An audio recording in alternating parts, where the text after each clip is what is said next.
տպավորություն է, որ Ադրբեջանը վերջնագիր է ներկայացրել Հայաստանին, պահանջների ցանկ է ներկայացրել, Հայաստանը ընդունել է այդ պահանջները եւ Ադրբեջանը դեռևս չի շտապում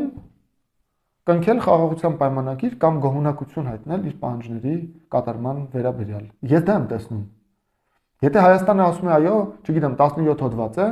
համ վերջին ձեր առաջարկներն են, երկու առաջարկ ընդունեցինք, դե եկեք կնքենք։ Թուրքիան չի ողջունում, ասում է հետևում ենք, Ադրբեջանը միայնակ ինչ որ հայտարարություն է անում։ Ողջունում են միայն, չգիտեմ, հեռավոր երկրներ կամ, չգիտեմ, Եվրոմիություն, բայց Թուրքիայի եւ Ադրբեջանի կողմից որևէ գործնական պատրաստակամություն ես չեմ տեսնում։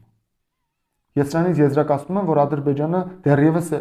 այն ինչի հասել է, դրանով չի բավարարվում։ Իր կարծիքով ինքը դեռ պետք է այս գործարքի մեջ դեռ ավելին է ուզում, դեռ ավելի պետք է ստանալ։ Այս վիճակն է, մենք պետք է ազգովի հիմա մեզից պահանջվում է ռեալ նայել փաստերին։ Դեռ պատմության մեջ լսված չէ, որ պետությունը պարտվելուց հետո ինչ որ պահանջներ ներկայացնի եւ պայմանագիր ստանա, որը իրեն ձեռնտու է։ Այդպես չի լինում։ Պետությունները պարտվելուց հետո պատմականորեն իրենց անկախությունն են կորցնում հաճախ։ Եվ այսօր, եթե մենք կարող ենք պահպանելով մեր պետականությունը, մեր միջազգայինորեն ճանաչված սահմանները,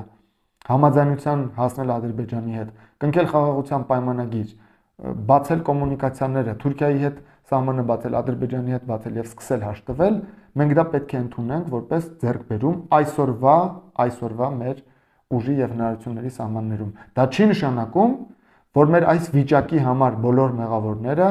ծանրագույն պատասխանատվություն չպետք է կրեն։ Բնականաբար մեղավորները պետք է պատասխանատվություն կրեն։